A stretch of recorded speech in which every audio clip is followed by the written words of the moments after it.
Well, hello, welcome to Round the Table Live with Christian Concern. And today we are talking about this very interesting incident that happened in Wakefield, where 4 boys were suspended from school for dropping a copy of the Qur'an which they owned. And we've got a special guest today. Delighted to welcome Dr. Adrian Hilton, who is a lecturer and author and honorary research fellow at the University of Buckingham. Thank you for joining us, Adrian. Good to see you there. And we've also got Carys Moseley, our very own researcher and policy writer, who has written an article for Christian Concern on this subject and looked at it in quite some depth as well. Carys, welcome to you as well.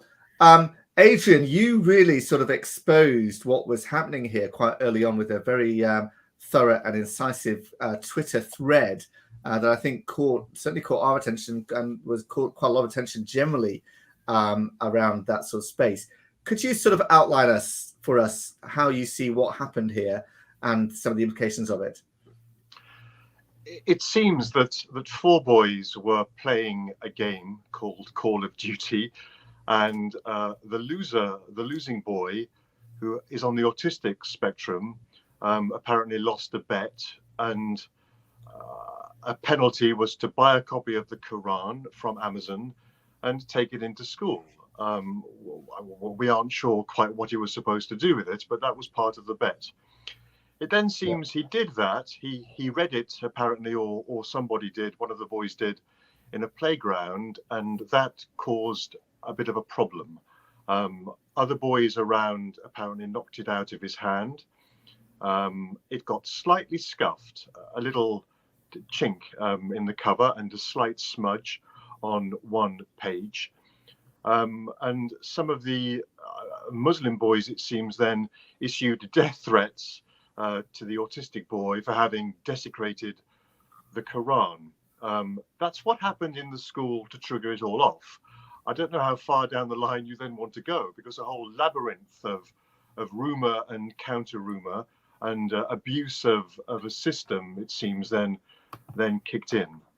Well, but just to continue what happened in the school, these 4 boys were then suspended for a whole week, I understand. Well, it seems that there was an internal investigation involving interviewing 30 pupils who all, of course, gave their accounts from whatever perspective.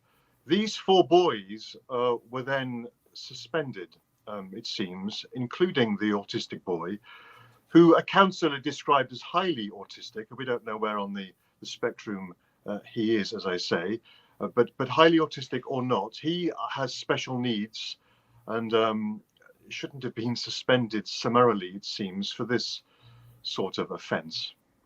And what struck me, Adrian, just sticking with the school for the time being, because in the press, the head teacher said, and I quote, that there was no malicious intent. Yeah. End quote from those involved. So if there's no malicious intent, what are these boys being punished for? And that's one question. And the other question is, why is the punishment so severe? Well, it seems the head teacher almost certainly was trying to assuage one group of boys and felt he had to be seen to do something.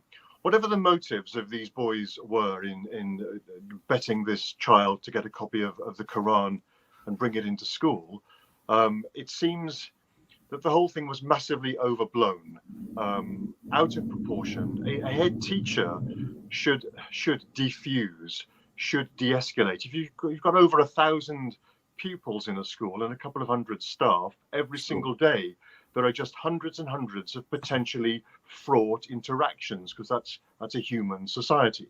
Yeah. So it should have been dealt with pragmatically and diffusing it.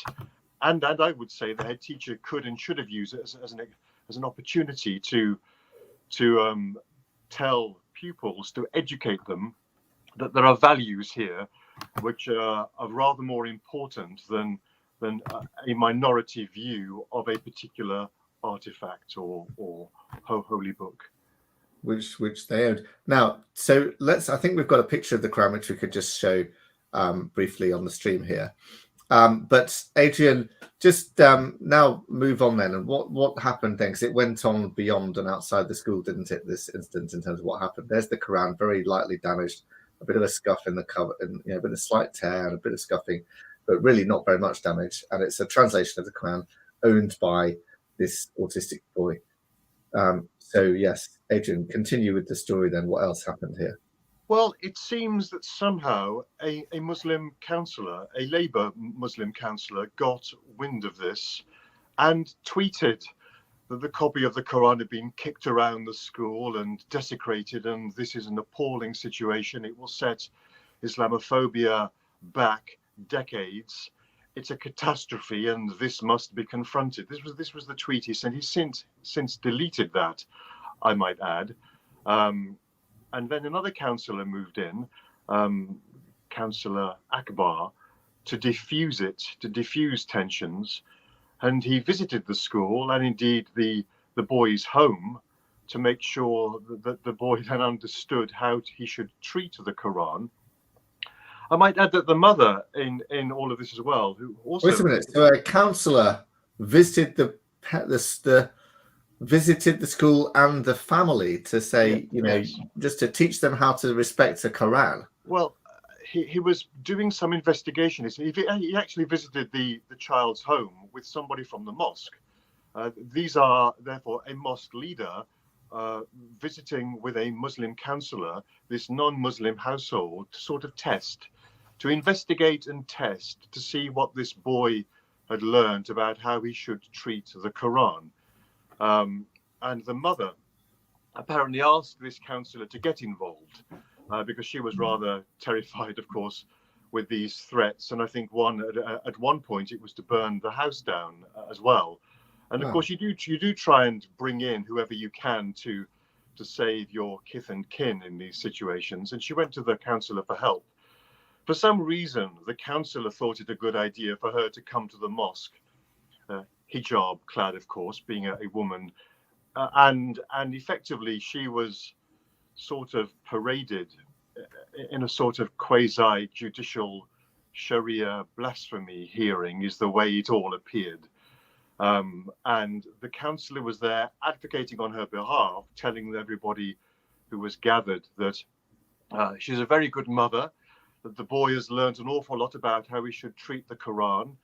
But I was struck by the phrase that he said, there has been justice for all. The boy on the autistic scale spectrum had been suspended, though the councillor said expelled. So he deemed that to be justice. The councillor said the boy had been expelled, and graciously the mother had decided not to pursue any police action against the boys who had issued death threats. So he said it was justice for all. And I think we have some photos of this meeting that took place in this mosque.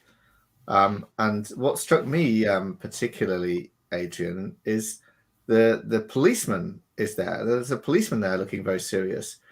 And that sort of adds another level of complexity and, what are the police doing here? Because has a crime been committed? What is going on? The head teacher called the police, and that was mistake number 2 that he made.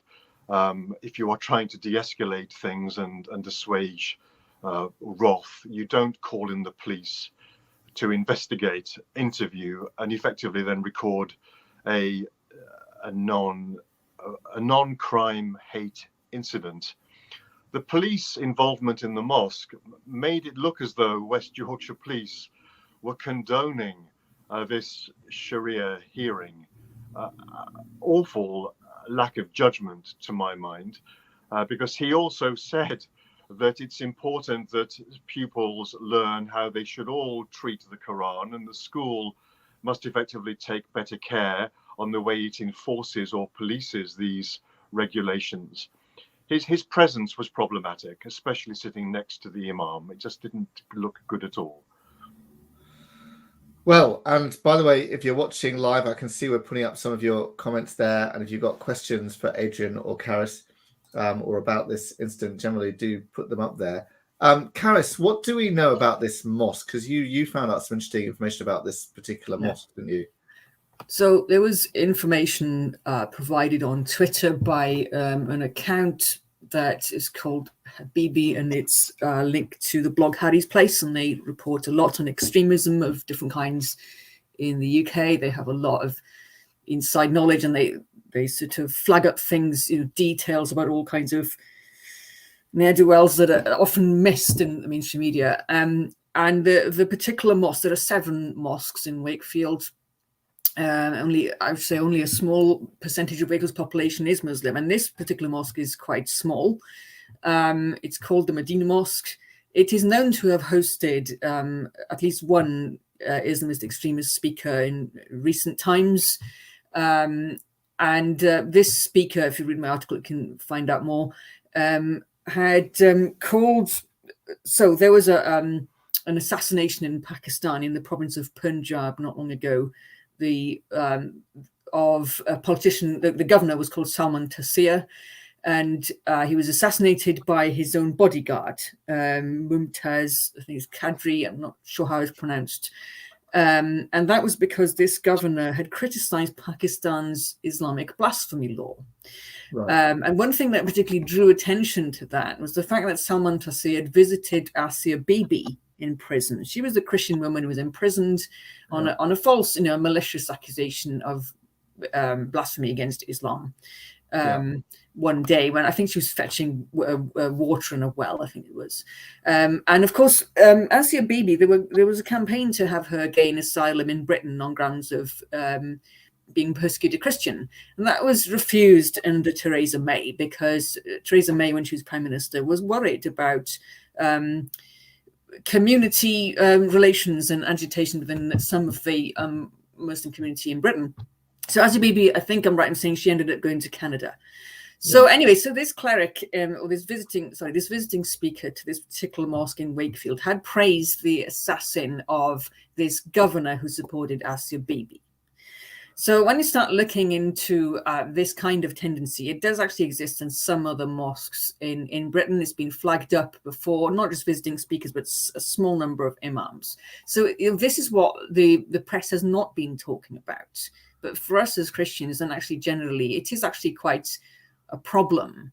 I also have to say, I think it's a problem. I've not seen any comments by any of the churches or interfaith groups in Wakefield speaking out against how this boy was treated, given what we know about the mosque. Yes. And I understand the Free Speech Union have complained to the Charity Commission about this mosque now, on the basis of some of these points which you have raised. So there is at least one other group that's also sort of raising concerns about this. But Adrian, how is it the case that we've got to this place where the police get involved? There appears to have been a non-crime hate incident recorded, which means, to be clear, no crime was committed, but a hate incident, even though the school head teacher said it's not a malicious incident. And yet, actual death threats to burn down a home, whatever. And what has happened about them? What are the police doing about those? Well, that we don't know. All that we have is the official statement from West Yorkshire Police, which came out a few days ago, and it said they've had words. Words have been had with the boys who issued death threats. We don't know if that's a recorded crime. Some would say that it has to be, but it certainly hasn't been publicised that way, in the way that the non-crime hate incident was announced by the police. Right. Yeah. So they may have taken some action. We don't know what. We don't know. Okay. Yeah. And what do you see in terms of the implications of what's happened here in this school and the repercussions of it? Well, what you have emerging, certainly with the incident at Batley Grammar as well, is a kind of blasphemy code that is being enforced in schools which do not have a religious foundation. It's fine if you have a Muslim school, state financed, of course, it's all still governed by Ofsted rules and British values and so on. Yeah. But when you have a state school that has no religious foundation, there should be no imposition at all of any religious law.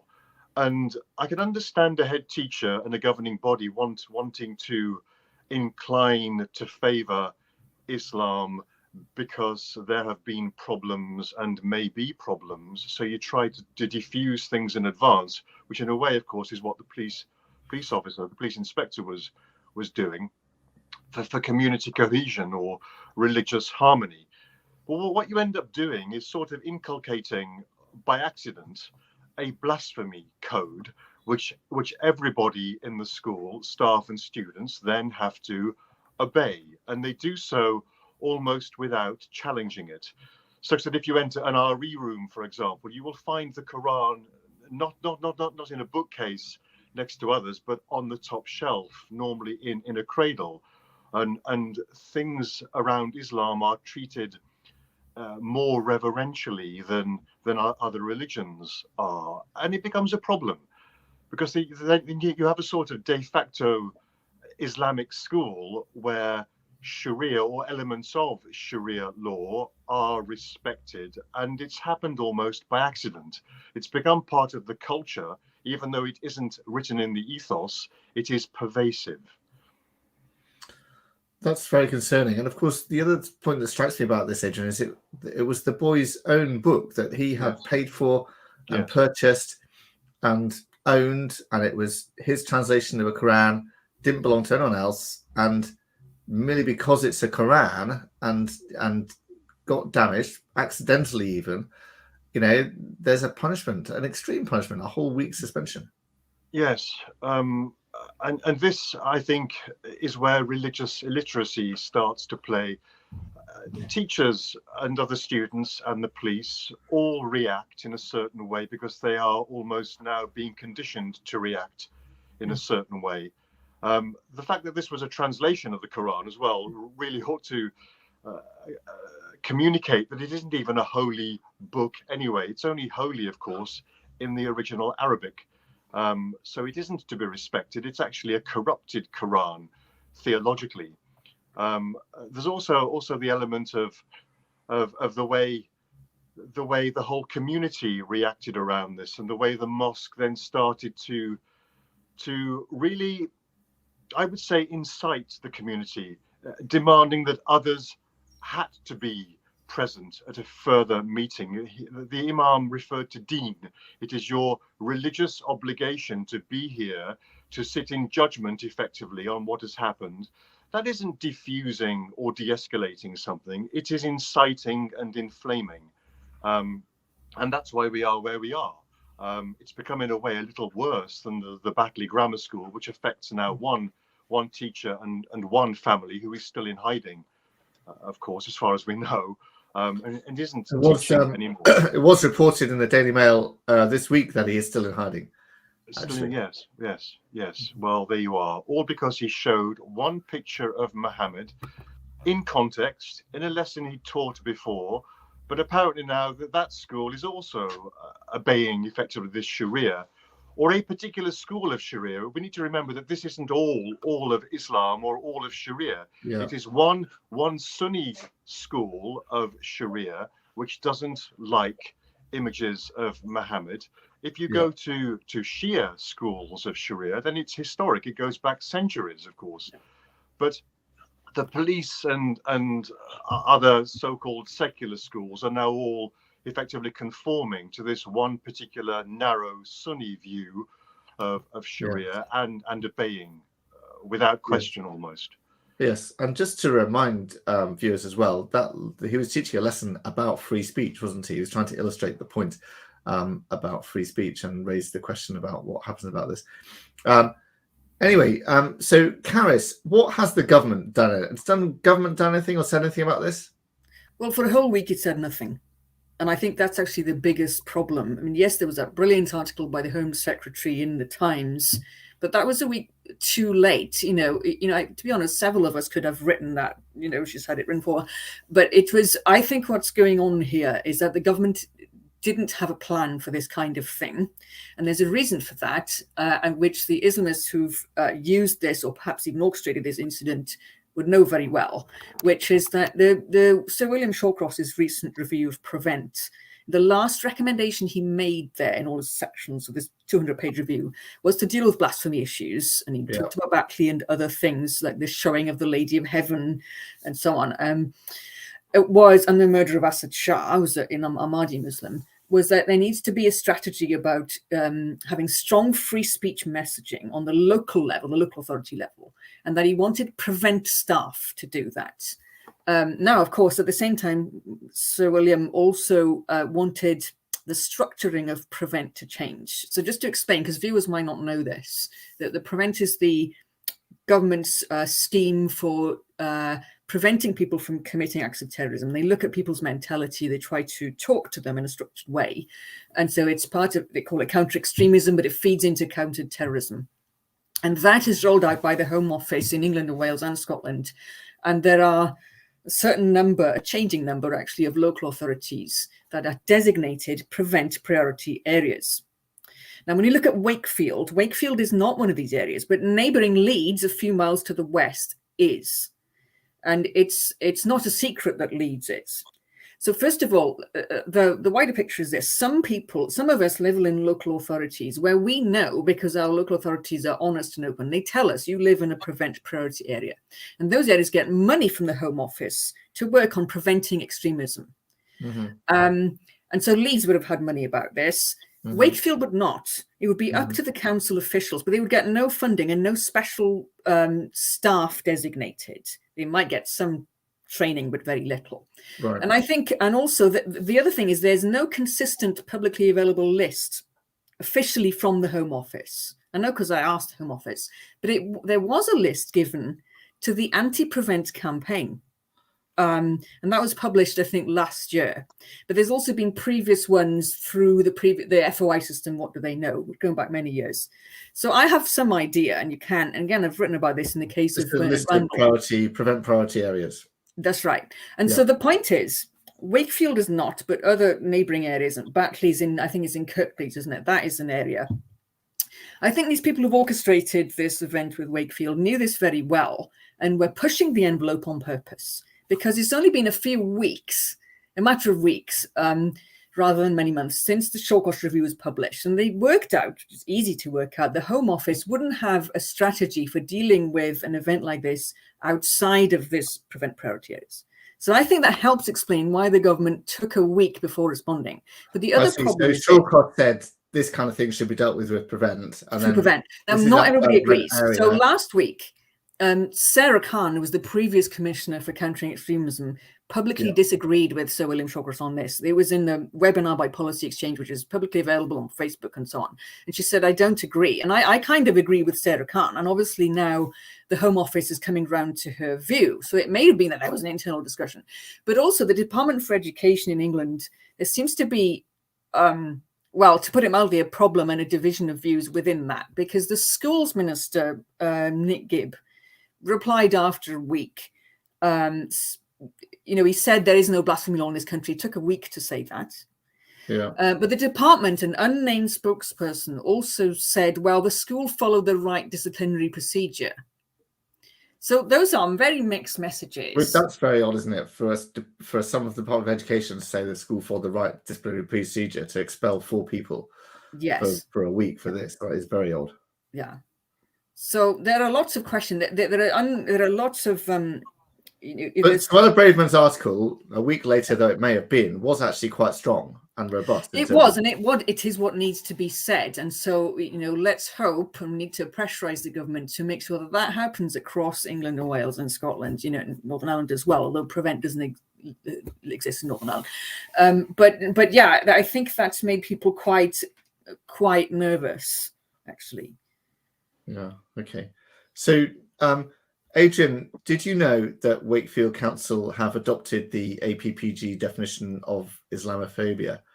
And how do you think this might relate to this incident here?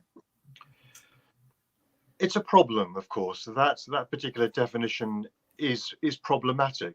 And when councils and organisations adopt it, they're then pledged to combat racism, a form of racism that targets expressions of Muslimness or perceived Muslimness.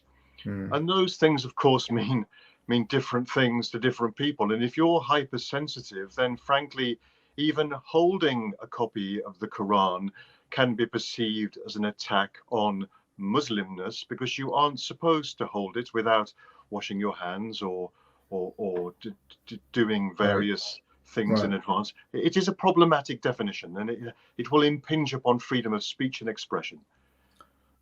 And so this means, though, the fact that they signed this, they agreed this definition as a council, right? A member of the council, who may have concerns about what happened in this school, could be accused of Islamophobia and therefore breaching council rules, whatever, for even expressing such concerns.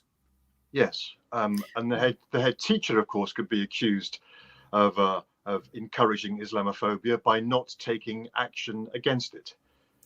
I think the point is that Islamophobia is, you can add and add and add to what it means. And it seems like this is happening here. So as you suggested, they were pushing the envelope as to the sacredness or otherwise of this English translation, this copy of the Quran. And that reminds me of what happened with Salman Rushdie, this sort of extension of a fatwa, if you like, to the whole world, which is just many Muslims would disagree with that as illegitimate. But also the councillor was an ex-conservative councillor who went and spoke on Twitter, had this video. He sort of taunted the public and said, anybody who disagrees with me, you're anti-Islamist and you're far right. That is very dangerous. He's playing a very dangerous game there. He's trying to whip up people so that he can then accuse. And I also think that that's a factor in why the government took so long to respond, was to accuse everybody who doesn't agree with this as being far right. That is an Islamist trope. It's come as part of the anti-prevent campaign.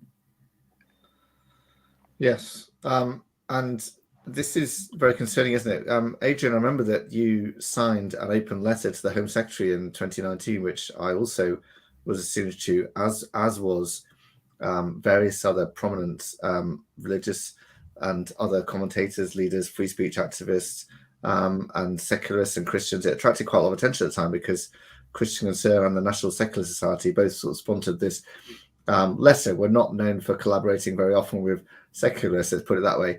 But tell us why you signed that letter and sort of the implications of that. The principal reason was because it would effectively embed in society a de facto blasphemy code. Yeah. When you've got something as vague as Muslimness or perceived Muslimness, then if I criticize a tenet of Islam, am I attacking Muslimness? You almost make the religion itself and the foundations of the religion, you put them beyond criticism. Muhammad, for example, could you ever question any of his conduct? Could you query any of his actions, any of the blood on his hands, or even frankly to use the phrase blood on the hands of Muhammad becomes an attack on Muslimness or perceived Muslimness. And it just seemed to me that if you wanted a society which is liberal and democratic with freedom of speech and freedom of expression and freedom of religion, then you have to be able to criticize and lampoon other religions. And this particular definition of Islamophobia was running counter to that, to my mind. Yeah, it was very interesting, wasn't it? Because the government was about to actually sort of enshrine that definition into law. Yes. Which then would mean you could be committing an offence to criticize Islam. Yes. Right, not criticize Muslims, criticize the teaching of Islam, or as you said, potentially criticize Muhammad as well, or as you just said, mishandle the Quran or something, could actually be a criminal offence. At which point you're effectively living in a Sharia blasphemy code society, with that. And yet, the government, so fortunately, partly because of that letter, they did not enshrine that definition into law, but various other local councils and other organisations have, including Wakefield Council. And the other, of course, interesting point is that various political parties have enshrined that definition into their own code. So Labour Party, most notably, but also Lib Dems and the Greens, and therefore any Labour politician who criticises Islam or Muhammad could be accused of Islamophobia and expelled from the party, as happened, in fact, to Trevor Phillips. Yes, Yes, and that's a problem. The fact is that we are seeing these examples happening, and people are being treated unjustly, and their freedoms are being impinged upon, but still nobody sees a problem with this. And the Conservative Party was right to effectively not adopt it. Schools shouldn't adopt it either. No educational establishment should adopt it, simply because it impinges upon academic freedom and educational freedom. So, what should the government do now, then? I'm going to ask you both this question. I'll start with you, Adrian. Suella Braverman did put out a strong statement in the Times. You said they don't see a problem, but maybe they do now after this incident, or maybe after the Batley Grammar School and various other incidents. I don't know. But yeah, what do you think the government should do and will do over this? Well, it seems the Home Secretary put out a statement which the Education Secretary has now contradicted or somehow nullified.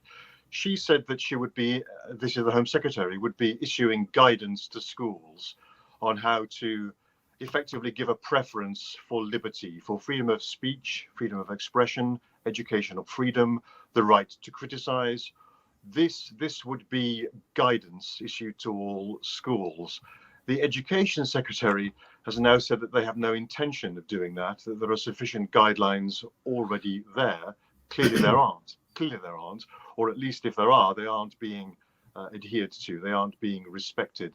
How to fear, I would say. There is a genuine fear of the consequences of not conforming to certain precepts of this narrow school of Sharia. So how are you pessimistic about how this plays out then, Adrian? No, I'm optimistic because I think ultimately good triumphs. It's almost in my psyche. I believe this will be resolved. There'll be tensions. I don't doubt that we'll go on having Batley Grammar issues, and there will be social unrest, and there will be probably worse. There may even be deaths. But ultimately, liberty prevails because we will ensure that it does. The British people, to my mind, aren't a people to be cowed. We certainly aren't a people who want to live under some sort of religious code that is alien to our traditions and culture. So I'm optimistic that freedom will win. And part of your strategy in achieving this is exposing what's really happening, I suppose, as you did on Twitter and as we're doing now. And Carys, what's your take on what the government will do, could do, should do? Well, the thing is, I've looked at this story from the angle of more the sort of connection to the Asia Bibi case and also to prevent. So I'm not sure I wholly agree with Adrian. I think it sounds reasonable to have Department for Education guidelines and you spread those. But there's a danger, I think, there you cave in, because once you have something like that on paper, Islamists will get around it. It's like the problem of defining Islam in the law, and what happened with Justice Haddon Cave, trying to have Islam and extremism. And I kind of completely understand that. It's there in the counter-extremism strategy. But I know from looking at academic literature, they will get around it because it's part of their program to do sort of social science in that way.